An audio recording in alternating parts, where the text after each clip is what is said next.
சொல்லுவோமா? தேவா நான் எதினால் விசேஷித்தவன், ராஜா நான் அதை தினம் யோசிப்பவன். தேவா நான் எதினால் விசேஷித்தவன், ராஜா நான் அதை தினம் யோசிப்பவன். எதினா இது எதினா நீரினோடு வருவதினால், எதினா இது எதினா நீர் எனக்குள்ளே இருப்பதினால். தேவா நான் எதினால் விசேஷித்தவன், ராஜா நான் அதை தினம் யோசிப்பவன். தேவா நான் எதினால் விசேஷித்தவன், ராஜா நான் அதை தினம் என்னோடு இருப்பதினால். இது எதினால் நீர் என்னோடு இருப்பதினால், எதினால் இது எதினால் நீர் என்னோடு வருவதினால். மேகஸ்தம்பம் மேலிருந்து பாதுகாக்குது, பாதை காட்ட பகல் எல்லாம் கூட செல்லுது.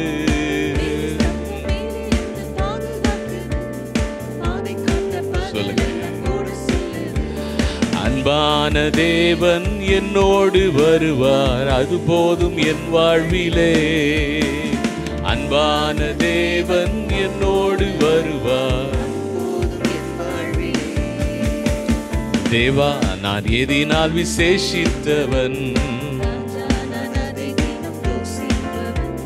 தேவா நான் எதினால் விசேஷித்தவன், ராஜா நான் அதை தினம் யோசிப்பவன்.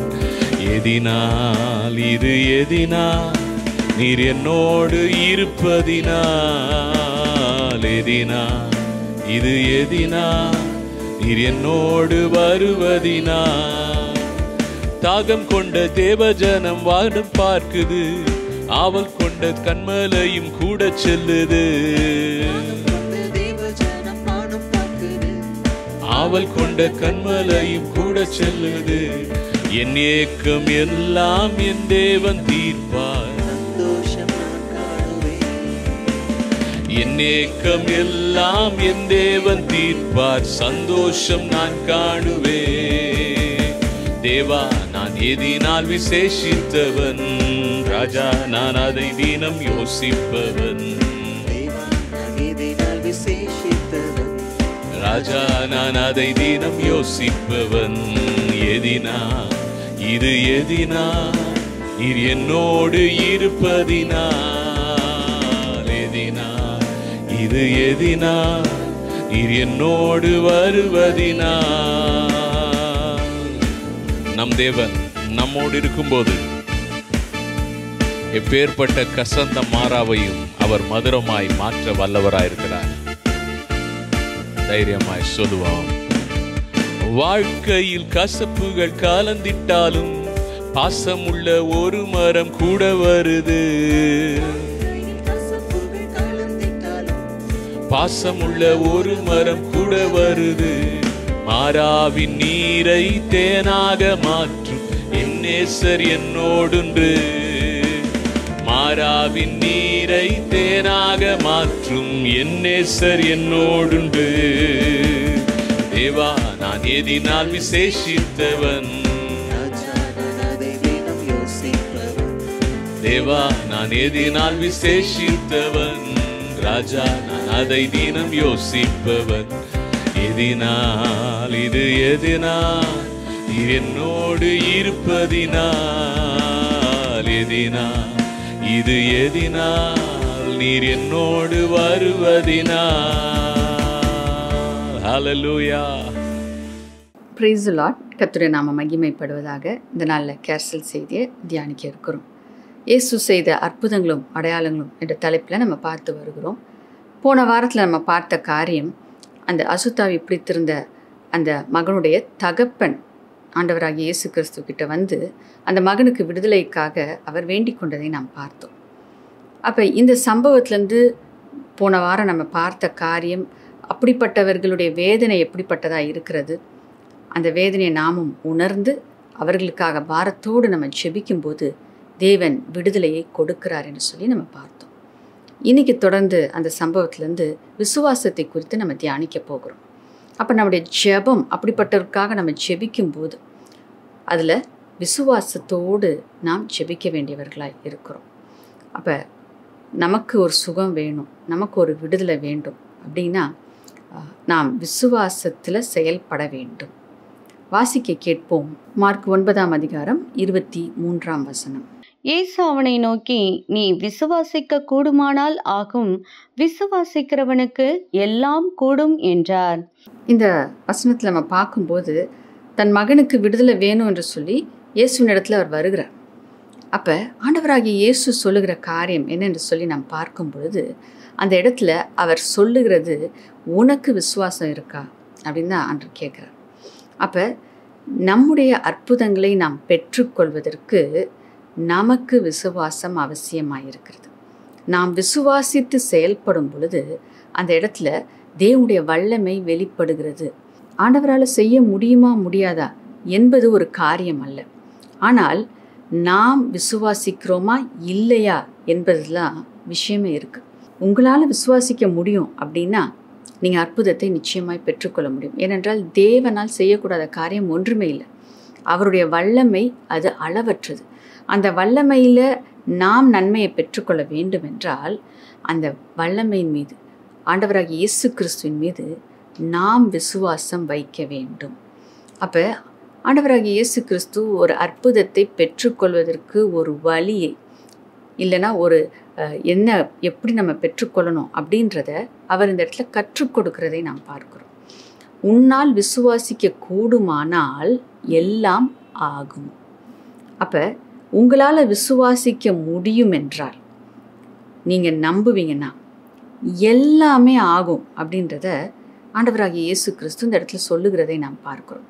அப்போ உன்னால் விசுவாசிக்க முடியும் அப்படின்னா இந்தந்த காரியம் ஆகும், இல்லை இவ்வளவு ஆகும் அப்படின்னு ஆண்டவர் சொல்லலை.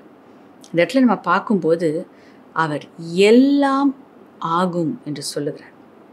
அப்போ நம்முடைய விசுவாசம்தான் நாம் அற்புதத்தை பெற்றுக்கொள்வதற்கு ஒரு திறவுகோலாய் இருக்கிறது. அப்போ தேவனிடத்துல அவர் வல்லமை அளவற்ற வல்லமையாக இருக்கு. எல்லாவற்றிலும் அவருடைய வல்லமை வெளிப்பட முடியும்.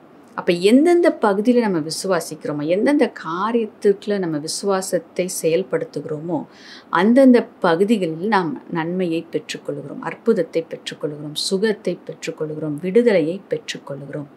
அப்போ அந்த ஒரு பொக்கிஷ சாலையில் ட்ரெஷர் அது ஒரு லாக்கரில் இருக்குது அப்படின்னும் போது பலவிதமான லாக்கர்ஸ் இருக்குது, பலவிதமான நன்மைகள் பெட்டியில் வச்சு பூட்டப்பட்டிருக்கு.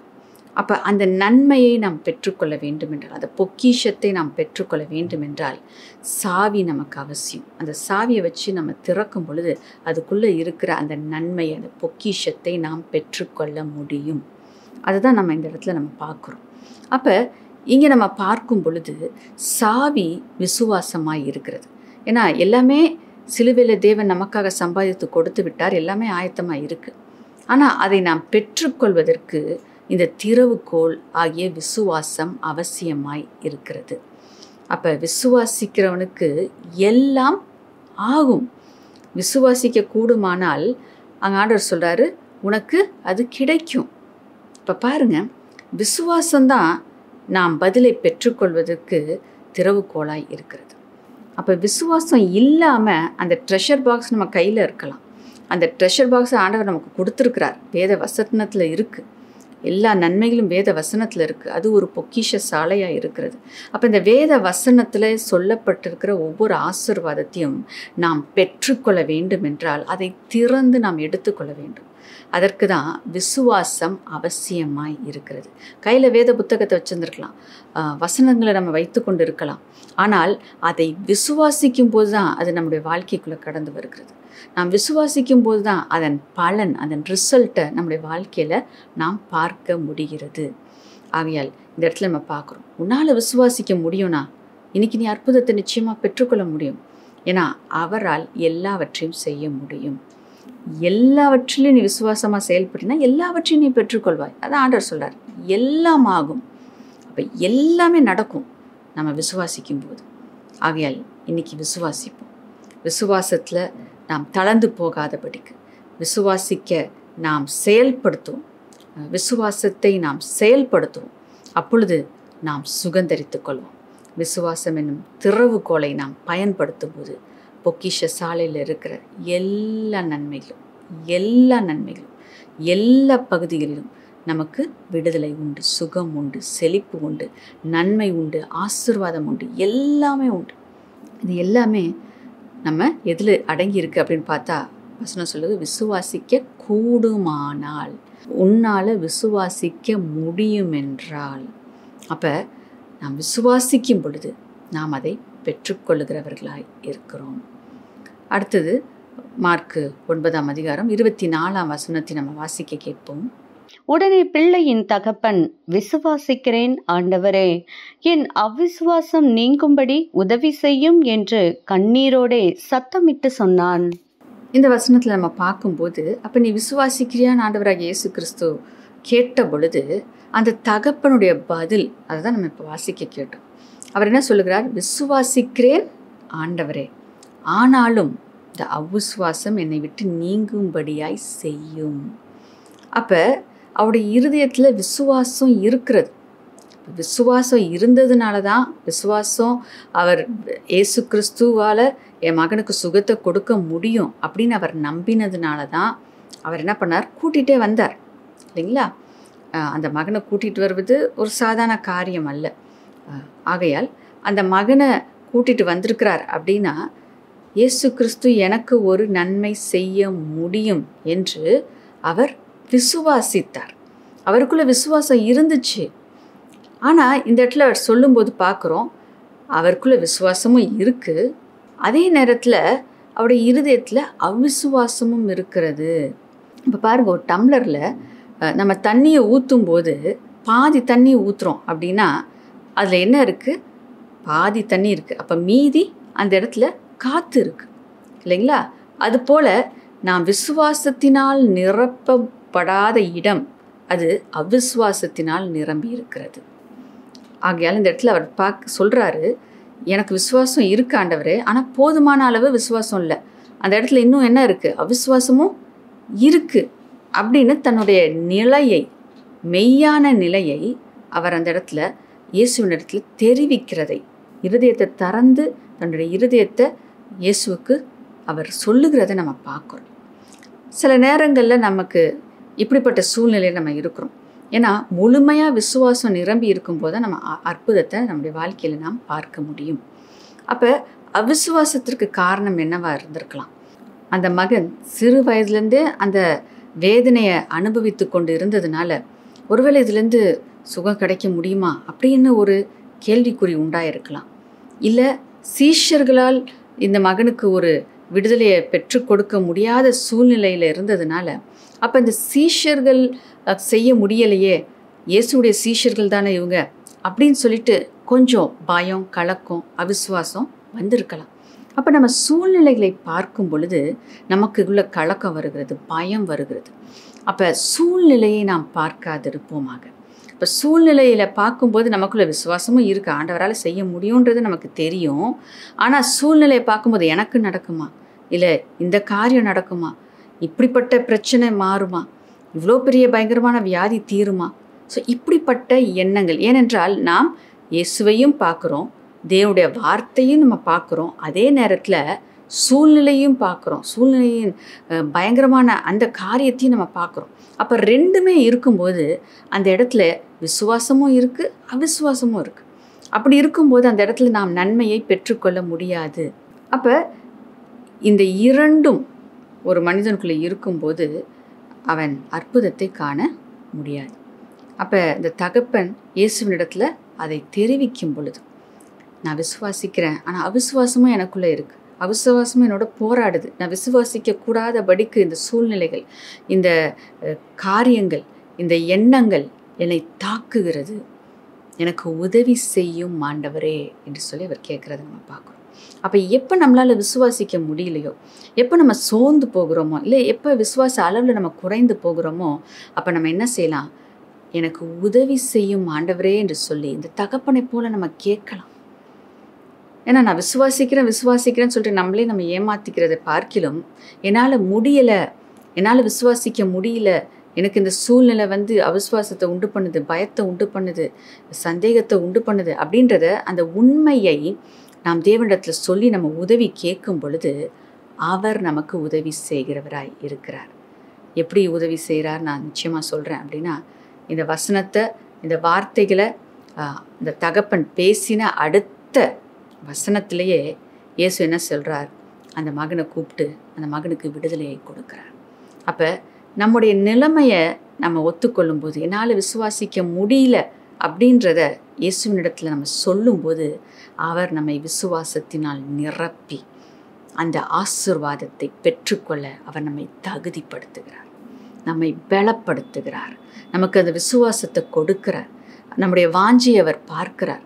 நான் விசுவாசிக்கிறேன்னு சொல்லிட்டு அற்புதத்தை பெற்றுக்கொள்ளாமல் போவதை பார்க்கிலும் நம்முடைய நிலை என்ன என்பதை நாம் ஆராய்ந்து அறிந்து, எங்கே நமக்கு பிரச்சனை, எது நமக்கு பயமாக இருக்குது, எது நமக்கு குழப்பத்தை கொடுக்குது, எது சந்தேகத்தை கொடுக்குது, இல்லை எவ்வளோ தூரம் என்னால் விசுவாசிக்க முடியுது, எப்போ என்னால் விசுவாசிக்க முடியல, இதை நாம் இருதயத்தை திறந்து தேவனிடத்தில் நாம் சொல்லும்போது அவர் நமக்கு சகாயராய் இருக்கிறார், அவர் நமக்கு உதவி செய்கிறவராய் இருக்கிறார். ஏனென்றால் நாம் விடுதலையை பெற்றுக்கொள்ள வேண்டும், நாம் சுகத்தை பெற்றுக்கொள்ள வேண்டும் என்பதுதான் தேவனுடைய சித்தமாய் இருக்கிறது. அதுதான் அவர் வாஞ்சிக்கிறார். அப்போ அவருடைய வாஞ்சை அதுவாய் இருக்கிறபடினால், ஆண்டவரே எனக்கு உதவி செய்யுங்க, உம்முடைய வாஞ்சையும் என்னுடைய வாஞ்சையும் ஒன்று தான், நான் விடுதலை பெற்றுக்கொள்ளணும் அப்படின்னு நம்ம கேட்கும்போது அவர் அந்த வாஞ்சையை நிறைவேற்றுகிறவராய் இருக்கிறார். அப்போ விசுவாசிக்க கூடாதபடிக்கு இருக்கிற தடைகளை அவர் தகர்த்தி எறிந்து நமக்கு விசுவாசத்தை கொடுத்து நாம் சுதந்தரித்து கொள்ளும்படியான கிருபையை தேவன் நமக்கு கொடுக்கிறவராய் இருக்கிறார். ஆகையால் நாம் அற்புதத்தை பெற்றுக்கொள்ள நாம் விசுவாசத்தில் நிலைத்து நிற்க வேண்டும், விசுவாச அளவில் நிரம்பி இருக்க வேண்டும். அப்பொழுது நிச்சயமாய் நாம் விடுதலைகளையும் அற்புதங்களையும் நம்முடைய வாழ்க்கையில் பெற்றுக்கொள்ள முடியும்.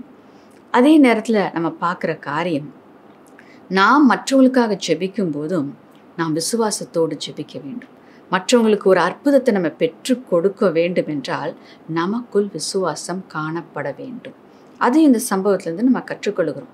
மத்தேயு 17:17 நம்ம வாசிக்க கேட்போம். இயேசு பிரதியுத்தரமாக, விசுவாசம் இல்லாத மாறுபாடுள்ள சந்ததியே, எதுவரைக்கும் நான் உங்களோடு இருப்பேன், எதுவரைக்கும் உங்களிடத்தில் பொறுமையாயிருப்பேன், அவனை என்னிடத்தில் கொண்டு வாருங்கள் என்றார். அப்போ இந்த இடத்துல நம்ம பார்க்கும்போது சீஷர்களால் அந்த இடத்துல அந்த மகனுக்கு விடுதலையை பெற்றுக் கொடுக்க முடியவில்லை. அதை தகப்பன் சொல்கிறார் இல்லைங்களா? அப்போ ஆண்டவராகிய இயேசு கிறிஸ்து சீஷர்களை பார்த்து சொல்லுகிற காரியம், விசுவாசம் இல்லாமல் மாறுபாடான சந்ததியாக நீங்கள் இருக்கிறீங்க. எப்போ நீங்கள் விசுவாசிக்க போகிறீங்க, எப்போ நீங்கள் அற்புத அடையாளங்களை செய்ய போகிறீங்க, எவ்வளோ நாள் அவங்க கூட இருக்க போகிறேன், எவ்வளோ நாள் அவங்க கூட பொறுமையாக இருந்து இந்த காரியங்களை கற்றுக் கொடுக்க முடியும் அப்படின்னு சொல்லிட்டு ஆண்டவராகிய இயேசு கேட்குறதை நம்ம பார்க்குறோம். அப்போ இதில் நம்ம புரிந்து கொள்ள வேண்டிய காரியம், ஒரு அற்புதத்தை நாம் செய்வதற்கும் விசுவாசம்தான் அடிப்படை காரியமாய் இருக்கிறது. விசுவாசம் இல்லாமல் நம்ம அற்புதத்தை செய்ய முடியாது. அப்போ விசுவாசம் இல்லாமல் எவ்வளோ நாள் இருக்க போகிறீங்க அப்படின்னு ஆண்டவர் கேட்குறார். அப்போ இந்த இடத்துல நம்ம பார்க்குறோம், சீஷர்களை அவர் அற்புத அடையாளங்களை செய்யும்படியாக அதிகாரத்தை கொடுத்து அவர் அனுப்பின தேவனாக இருக்கிறார். இப்போ இந்த காரியத்தில் அவங்களால ஒரு விடுதலையை பெற்றுக் கொடுக்க முடியவில்லை. அப்போ மாறுபாடான சந்ததி அப்படின்னு பார்க்கும்போது, எதிர்பார்க்கிற வண்ணமாக நீங்கள் இன்னும் செயல்படவில்லை. நீங்கள் மாறாக, நான் எதிர்பார்ப்புக்கிறதற்கு மாறாக நீங்கள் செயல்படுகிறவர்களாக இருக்கிறீங்களே. எப்போ நீங்கள் என்னுடைய எதிர்பார்ப்பை அறிந்து அதற்கேற்றபடி செயல்பட போகிறீங்க அப்படின்னு சொல்லிட்டு ஆண்டவராகிய இயேசு கிறிஸ்து தன் சீஷர்களிடத்தில் கேட்குறத நம்ம பார்க்குறோம். அப்போ அவருடைய நோக்கம் என்ன, அவருடைய சிந்தை என்ன? நாம் அற்புத அடையாளங்களை செய்ய வேண்டும், அதுதான் அவருடைய நோக்கம், அதுதான் அவருக்கு நம்மை குறித்து வைத்திருக்கிற திட்டம். அப்போ அவருடைய திட்டத்தோடு எப்போ நம்ம கனெக்ட் ஆக போகிறோம், அவருடைய எண்ணத்தின்படியாக நம்ம எப்போ செயல்பட போகிறோம், அதுதான் தேவனுடைய பாரமாக இருக்கிறது. ஏனென்றால் அவர் நமக்கு வாக்கு கொடுத்துருக்கிறார், என்னுடைய நாமத்தினால நீங்கள் என்ன கேட்டாலும் நான் கொடுப்பேன்னு சொல்கிறாரே. ஏன் நம்ம விசுவாசத்தோடு கேட்கக்கூடாது, மற்றவங்களுக்காக நம்ம ஜெபிக்கக்கூடாது? நீங்கள் விசுவாசிச்சிங்கன்னா நான் செய்ததை பார்க்கிலும் மிகவும் பெரிய காரியங்கள் உங்களால் செய்ய முடியும்னு ஆண்டவர் சொல்கிறாரே. அப்படியானால் தேவன் நம்ம இடத்துலேருந்து எதிர்பார்க்கறது என்ன? நாம் விசுவாசித்து அவர் செய்த அற்புதங்களை பார்க்கிலும் இன்னும் அதிகமான அற்புதங்களை, இன்னும் பெரிய காரியங்களை நாம் செய்ய வேண்டும் என்பதுதான் அவருடைய விருப்பம், அவருடைய சித்தம். அப்போ அந்த சித்தத்துக்குள்ள அவருடைய விருப்பத்தை எப்பொழுது நாம் நிறைவேற்ற போகிறோம், எப்படி நிறைவேற்ற போகிறோம்? அப்போ எவ்வளவு நாள் ஆண்டவராகிய இயேசு கிறிஸ்து நம்மோடு பொறுமையாக இருக்க போகிறார், இதை நாம் சிந்தித்து பார்க்க வேண்டும். நம்மை சுற்றி எவ்வளோ தேவையில் இருக்கிற ஜனங்கள் இருக்கிறாங்க, எவ்வளோ பேர் பலவீனத்தில் இருக்கிறாங்க, எவ்வளோ பேர் விடுதலை தேவையான சூழ்நிலையில் இருக்கிறாங்க, எவ்வளோ பேர் கட்டுகளில் இருக்கிறாங்க, எவ்வளோ பேர் சாபத்தினால பாதிக்கப்பட்டவர்கள் இருக்கிறாங்க, எவ்வளோ பேர் பொருளாதாரத்தில் கஷ்டப்பட்டு கொண்டு இருக்கிறாங்க, எவ்வளோ பேர் இன்னும் ஆசீர்வாதத்தை பெற்றுக்கொள்ள முடியாதபடிக்கு அநேக தடைகள், பிசாசின் போராட்டங்களில் இருக்கிறாங்க, எவ்வளோ பேர் இன்னும் தேவனை அறியாமல் பாவத்தில் வாழ்ந்து கொண்டு இருக்கிறார்கள். அப்போ இவர்களுக்கெல்லாம் விடுதலை வேணுமே. இப்போ நாம் என்ன செய்ய போகிறோம்? நாம் விசுவாசிக்க வேண்டும். தேவனுடைய வார்த்தை சொல்லுகிறது, நாம் விசுவாசித்தோம் என்றால், விசுவாசத்தோடு அவர்களுக்காக நாம் பாரப்படுவோம் என்றால், ஜெபிப்போம் என்றால், அவர்களுக்கு நன்மை செய்ய வேண்டும் என்று சொல்லி நம்முடைய கரங்களை அவங்க மேலே வச்சு ஜெபிப்போனா அவங்களுக்கு சுகம் உண்டாகும் என்று வார்த்தையில் நம்ம பார்க்கிறோமே. அப்போ நமக்குள்ள விசுவாசம் கடந்து வர வேண்டும். விசுவாசித்து செயல்படுகிறவர்களாய் நாம் மாற வேண்டும். அப்படி விசுவாசித்து நம்ம செயல்படும் போது தேவன் நம்மை கொண்டும் பெரிய காரியங்களை செய்கிறவராய் இருக்கிறார். ஆகையால் இன்னைக்கு நம்ம விசுவாசத்தில் பலப்படுவோம். விசுவாச அளவில் நாம் நிரப்பப்பட்டவர்களாய் இருப்போம். தேவன் உங்களை கொண்டும் அற்புதங்களை செய்வார். உங்கள் மூலமாக சுற்றி இருக்கிற ஜனங்களை தேவன் விடுவிப்பார். அதுதான் அவருடைய விருப்பம், திட்டம். அப்போ நாம் விசுவாசிக்க கூடும் என்றால் தேவன் நம்மை பயன்படுத்த முடியும். ஆகையால் விசுவாசித்து எழும்பி செயல்படுவோம், அநேகரை விடுவிப்போம், கர்த்தருடைய நாமத்தை நாம் மகிமைப்படுத்தும். இயேசுவின் நாமத்தில் அவர் எல்லா அதிகாரத்தையும் நமக்கு கொடுத்துருக்கிறாரே. இயேசு நம்ம கூப்பிடும்போது அவர் நம்ம பக்கத்தில் இருக்கிறார், அவர் இங்கே இருக்கிறார், அவருடைய பிரசனம் இருக்கிறது. அந்த நாமத்தில் இருக்கிற வல்லமை நிச்சயமாக வெளிப்படும்.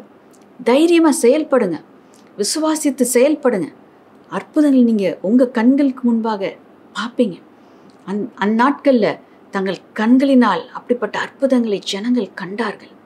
இன்னைக்கு நம்ம ஒவ்வொருவரையும் தான் தேவன் அப்படியாக பயன்படுத்த விரும்புகிறார். அப்போஸ்தலர் காலங்களில் பார்க்குறோம், ஆவியானுடைய அபிஷேகத்தை பெற்றுக்கொண்ட பொழுது ஒவ்வொரு சீஷர்களும் எப்படி வல்லமையான அற்புதங்களை செய்தார்கள். இன்னைக்கு விசுவாசம் இல்லாமல் இருக்கிற இவர்கள் அபிஷேகத்தை பெற்றுக்கொண்டு விசுவாசத்தில் நிரப்பப்பட்டு அநேக அற்புத அடையாளங்களை அவர்களால் செய்ய முடிந்ததே. இன்னைக்கு நாம் கூட விசுவாசிக்கும் போது தேவன் நம்மையும் அபிஷேகிக்கிறவராய் இருக்கிறார், நம்மையும் பயன்படுத்துகிறவராய் இருக்கிறார். விசுவாசத்தோடு செயல்படுவோம். கர்த்தருக்காக பெரிய காரியங்களை நாம் செய்வோமாக. மத்தேயு 17ஆம் அதிகாரத்தில் 20ஆம் வசனத்தை நம்ம வாசிக்க கேட்போம். அதற்கு இயேசு, உங்கள் அவிசுவாசத்தினாலே தான். கடுகு விதையளவு விசுவாசம் உங்களுக்கு இருந்தால் நீங்கள் இந்த மலையை பார்த்து இவ்விடம் விட்டு அப்புறம் போ என்று சொல்ல அது அப்புறம் போம். உங்களால் கூடாத காரியம் ஒன்றும் இராது என்று மெய்யாகவே உங்களுக்கு சொல்லுகிறேன். அப்போ இந்த வசனத்தில் ஆண்டவராக இயேசு கிறிஸ்து என்ன சொல்கிறார்? சீஷர்கள் ஏன் எங்களால் துரத்த முடியல அப்படின்னு கேட்டப்ப, உங்களுக்கு விசுவாசம் இல்லை, விசுவாசம் இல்லாததினால் உங்களால் இந்த காரியத்தை செய்ய முடியல அப்படின்னு ஆண்டவராக இயேசு கிறிஸ்து சொல்கிறார். அப்போ சொல்கிறார், கடுகளவு விசுவாசம் இருந்தால் போதும், பெரிய மலையை பார்த்து பெயர்ந்து போய் சமுத்திரத்தில் விழுன்னு சொன்னாலும் அது விழும். அப்போ இந்த இடத்துல நம்ம பார்க்குறோம், கடுகு என்பது ஒரு சிறிய சின்ன கடுகு இல்லைங்களா, உருண்டை. அவ்வளோண்டு விசுவாசம் இருந்தால் கூட பெரிய மலையை அது பெயர்க்கும் அப்படின்னு ஆண்டவர் சொல்கிறார். அப்போ அந்த சின்ன அளவு, கடுகு அளவு நமக்கு விசுவாசம் இருந்தாலும் அதில் கலப்படமற்ற விசுவாசமாக இருக்கும்போது அந்த இடத்துல தேவனுடைய வல்லமை வெளிப்படுகிறத நம்ம பார்க்குறோம். அப்போ கலப்படமற்ற விசுவாசம், அதை நம்ம பார்த்தோம். விசுவாசமும் அவிசுவாசமும் ரெண்டும் இருந்துச்சு அப்படின்னு அதில் பிரயோஜனம் இல்லை. ஆனால் விசுவாசம் மாத்திரம், கடுகு அளவு மாத்திரம் இருந்துச்சுன்னா கூட அந்த இடத்துல அற்புதங்கள் நடக்கும். அப்போ விசுவாசிகளால் நடக்கிற அற்புதங்களும் அடையாளங்களும் என்று சொல்லி ஆண்டவர் வேதத்தில் எழுதி வைத்திருக்கிறார். அசுத்தாவியில் துரத்துவாங்க, அவங்க கையை வச்சு ஜெபம் பண்ணும்போது அவங்களுக்கு சுகம் உண்டாகும், நவமான பாஷைகளை பேசுவார்கள், விஷமானதை குடித்தா அது அவங்களுக்கு ஒன்றும் பண்ணாது, அது சேதப்படுத்தாது. அப்போ பாருங்கள், இவ்வளவு வல்லமை இருக்கிறது. தேவன் இவ்வளோ வல்லமை நமக்கு கொடுத்திருக்கிறார். அப்போ இந்த வல்லமையை நாம் செயல்படுத்த நமக்கு கலப்படமற்ற விசுவாசம் அவசியம். விசுவாசம் மாத்திரம் வேண்டும். விசுவாசத்தை நாம் காத்து கொள்வோம் என்றால் பெரிய பர்வதம், எவ்வளோ பெருசாக இருந்தாலும் பரவாயில்ல, எவ்வளோ பெரிய பிரச்சனையாக இருந்தாலும் பரவாயில்ல, எவ்வளோ பெரிய வியாதியாக இருந்தாலும் பரவாயில்ல, எவ்வளோ பெரிய அசுத்த ஆவியின் கிரியையாக இருந்தாலும் பரவாயில்ல, அவைகள் நமக்கு முன்பாக நிற்க முடியாது. ஆகையால் நம்முடைய விசுவாசத்தை நாம் காத்து கொள்ள வேண்டும், கலப்படமற்று காத்து கொள்ள வேண்டும். அப்படி நம்முடைய விசுவாசத்தை காத்து கொள்வோம் என்றால் நம்மை கொண்டு தேவன் பெரிய காரியங்களை நிச்சயமாய் செய்கிறவராய் இருக்கிறார். மூன்றாவதாக நாம் பார்க்கிற காரியம் மார்க்கு 9ஆம் அதிகாரம் 29ஆம் வசனம். அதற்கு அவர், இவ்வகை பிசாசு ஜெபத்தினாலும் உபவாசத்தினாலுமே அன்றி மற்றெவ்விதத்தினாலும் புறப்பட்டு போகாது என்றார். அப்போ இந்த வசனத்தின்படி நம்ம பார்க்கும்போது இது ஜெபத்தினாலும் உபவாசத்தினாலும், உபவாசித்து ஜெபிப்பதனால தான் இப்படிப்பட்ட பிசாசுகள் புறப்பட்டு போகும் அப்படின்னு சொல்கிறார். அப்போ நம்முடைய விசுவாசத்தில் நம்ம நிலை நிற்க வேண்டும் என்றால், நம்முடைய விசுவாசம் கலப்படமற்ற விசுவாசமாக, அந்த விசுவாசம் நிரம்பி வழிகிற விசுவாசமாக இருக்க வேண்டும் என்றால் நாம் உபவாசித்து ஜெபிக்கிறவர்களாய் இருக்க வேண்டும். உபவாசித்து ஜெபிக்காமல் நம்ம விசுவாசத்தில் நிலை நிற்க முடியாது. இப்படிப்பட்ட அசுத்த ஆவிகளை துரத்தக்கூடிய வல்லமை, அந்த விசுவாச லெவல், அது அப்படிப்பட்ட விசுவாச லெவலில் நம்ம பெற்றுக்கொள்ள முடியாது என்று அவர் நமக்கு கற்றுக் கொடுக்கிறார். அப்போ நாம் உபவாசித்து நாம் ஜெபிக்கும் பொழுது, உபவாசித்து தேவனுடைய பாதத்தில் நம்ம அமர்ந்திருக்கும் பொழுது தேவன் நம்முடைய விசுவாசத்தை கட்டி எழுப்புகிறார். நமக்குள்ளே இருக்கிற அவிசுவாசம், பயம், குழப்பம் இவையெல்லாம் நம்ம உபவாசித்து ஜெபிக்கிற வேளையில் நம்மை விட்டு விலகி போகும். அப்போ நம்முடைய விசுவாசம் அது உறுதிப்படும், நிலை நிற்கும். அப்போ விசுவாசத்தில் நம்ம நிலை நிற்கும் போது இப்படிப்பட்ட அற்புதங்களை நாம் செய்ய முடியும். ஆகையால் உபவாசமும் ஜெபமும் அது அவசியமாய் இருக்கிறது. ஆகையால் உபவாசித்து ஜெபித்து நாம் செயல்படுவோம் என்றால் நம்ம விசுவாசத்தில் தளர்ந்து போக மாட்டோம். பயம் வந்துடாது, கலக்கம் வந்துடாது, சந்தேகம் வந்துடாது. அப்போ நம்முடைய விசுவாசத்தை நம்ம காத்துக்கொள்ள முடியும். இந்த ஜெபம், இந்த உபவாசித்து நாம் ஜெபிக்கிற இந்த ஜெபம் நம்முடைய விசுவாசத்தை காத்து கொள்ளுகிறது. ஆகையால் விசுவாசம் காக்கப்படுவதனால நாம் வெற்றியாக வாழ முடியும். நாம் அற்புத அடையாளங்களை பெற்றுக்கொள்ளவும் முடியும், அற்புத அடையாளங்களை மற்றவங்களுக்காக பெற்றுக் கொடுக்கவும் முடியும். தேவன் அந்த கிருபை நமக்கு கொடுப்பாராக. ஆகையால் இப்படி நம்ம விசுவாசித்து ஜெபிக்கும் போது எப்படி தேவனுடைய கிரியை வெளிப்படுகிறது, இந்த சம்பவத்திலிருந்து நம்ம பார்க்கலாம். வாசிக்க கேட்போம். மார்க்கு 9ஆம் அதிகாரம் 26 மற்றும் 27 வசனங்கள். அப்பொழுது அது சத்தமிட்டு அவனை மிகவும் அலைக்கழித்து புறப்பட்டு போயிற்று. அவன் செத்துப்போனான் என்று அநேகர் சொல்லத்தக்கதாக செத்தவன் போல் கிடந்தான். இயேசு அவன் கையை பிடித்து அவனை தூக்கினார். உடனே அவன் எழுந்திருந்தான். அப்போ இங்கே நம்ம பார்க்கும்போது ஆண்டவராகிய இயேசு கிறிஸ்து அந்த அசுத்தாவை அதட்டி விரட்டின பொழுது அவன் அந்த அசுத்தாவி அந்த மகனை அலக்கழித்து செத்து போனவனை போல் அது விட்டு விட்டு சென்றது. இப்போ அநேகர் பார்க்கும்போது சொன்னாங்க, ஐயோ மரித்து போயிட்டான் போல் இருக்கு அப்படின்னு சொல்லிட்டு. ஆனால் இயேசு அவனுடைய கரத்தை பிடித்து தூக்கி விட்ட பொழுது அவன் சுகமாய், ஆரோக்கியமாய், விடுதலை பெற்றவனாய் அவன் எழும்பினான். நம்முடைய சூழ்நிலைகள் மத்தியில் அப்படியாக நாம் விசுவாசித்து ஜெபித்து கொண்டு இருக்கும்போது, விசுவாசித்து நாம் மற்றவங்களுக்காக போராடி ஜெபித்து கொண்டு இருக்கும் பொழுது அந்த சூழ்நிலையின் காரியம் அப்படியாக அந்த சூழ்நிலையில் அவ்வளோதான், ஒன்றுமே இல்லை அப்படின்ற ஒரு நிலைக்கு அப்படிப்பட்ட அசுத்தாவின் போராட்டங்கள் நம்மை கொண்டு போய் நிறுத்தலாம். ஆனாலும் தேவன் சர்வ வல்லவராக இருக்கிறார். மரித்து போயிட்டான் அப்படின்ற நிலையில் இருந்தும் தேவன் ஜீவனை கொடுக்க முடியும். அவ்வளோதான், முடிஞ்சு போச்சு அப்படின்ற நிலையில் இருந்தும் தேவன் புதிய துவக்கத்தை உண்டு பண்ண முடியும். உங்களுடைய வாழ்க்கையில் அப்படியாக பிசாசு உங்களோடு போராடி கொண்டு இருப்பான் என்றால், அவ்வளோதான் என் வாழ்க்கை அப்படி நீங்கள் நினைத்து கொண்டு இருப்பீர்கள் என்றால், இன்றைக்கி ஆண்டோடைய வார்த்தை உங்களுக்கு நேராக கடந்து வருகிறது. அவர் உங்கள் கரத்தை பிடிச்சி உங்களை தூக்கி விடுறார். குழியிலிருந்து அவர் உங்களை தூக்கி விடுகிறார். அவரை துதிக்கும்படியாக, அவரை மகிமைப்படுத்தும்படியாக. ஏனென்றால் அவரால் கூடாத காரியம் ஒன்றுமே இல்லை. அப்படியாக ஒன்றுமில்லாமல் போன அந்த மகனை மீண்டும் கரத்தை பிடித்து தூக்கி நிறுத்தின பொழுது முழுமையான விடுதலைக்குள்ளே அவன் கடந்து வந்தான். இன்னைக்கு முழுமையான விடுதலையை நீங்கள் உங்கள் வாழ்க்கையில் காண்பீர்களாக. நாம் இப்படிப்பட்டவருக்கு செபிக்கும்போது தேவன் முழுமையான விடுதலையை கொடுக்கிறவராய் இருக்கிறார். ஆகையால் விசுவாசத்தோடு நம்ம செயல்படுவோம். அடுத்ததாக லூக்கா 9ஆம் அதிகாரம் 42ஆம் வசனத்தை நம்ம வாசிக்க கேட்கலாம். அவன் சமீபித்து வருகையில் பிசாசு அவனை கீழே தள்ளி அலைக்கழித்து, இயேசு அந்த அசுத்த ஆவியை அதட்டி இளைஞனை குணமாக்கி அவன் தகப்பனிடத்தில் அவனை ஒப்பு கொடுத்தார். இந்த வசனத்தில் நம்ம பார்க்குறோம், அழகாய் சொல்லப்பட்டிருக்கிறது, அந்த மகனை சுகப்படுத்தி மீண்டும் தகப்பனிடத்தில் ஒப்பு கொடுத்தார். நாம் எதை கிறிஸ்துவை நம்பி அவர் கையில் நம்ம ஒப்பு கொடுக்குறோமோ அது ஒருவேளை நம்மளால் ஒன்றும் செய்ய முடியாத சூழ்நிலையாக இருக்கலாம், நம்மளால் ஒன்றும் செய்ய முடியாத சூழ்நிலை இருக்கிற நபர்களாக இருக்கலாம். அவங்கள நம்ம ஆண்டவரிடத்தில் ஒப்பு கொடுக்கும்போது தேவன் கையில் எடுத்தார்னா அவர் அதை சீர்படுத்தி எந்த ஒரு பிரச்சனையும் இல்லாதபடிக்கு முழுமையான விடுதலைக்குள்ள அந்த மனிதர்களை நடத்தி மீண்டும் நம்முடைய கரத்தில் அவர் கொடுக்கிறவராய் இருக்கிறார். புதுப்பிக்கப்பட்டவர்களாய் அவர் நம்ம கையில் கொடுக்கிறார். அவங்க சுகப்பெற்றவர்களாய் அவர்கள் நம்ம கையில் கொடுக்கிறார். அவங்க விடுதலையை பெற்றுக்கொண்டவர்களாக அவர்கள் நம்ம கையில் கொடுக்கிறார். நாம் தேவனிடத்தில் கொடுத்ததை அவர் நமக்கு மீண்டும் ஆசீர்வாதமாய் மாற்றி கொடுக்கிறவராய் இருக்கிறார். நம்ம கொடுக்கும்போது அது ஒரு ஆசீர்வாதமற்ற நிலைமையில் இருந்திருக்கலாம், அந்த சூழ்நிலை ஆசீர்வாதமற்ற நிலைமையில் இருந்திருக்கலாம், அந்த நபர்கள் அப்படியான ஒரு நிலையில் இருந்திருக்கலாம்.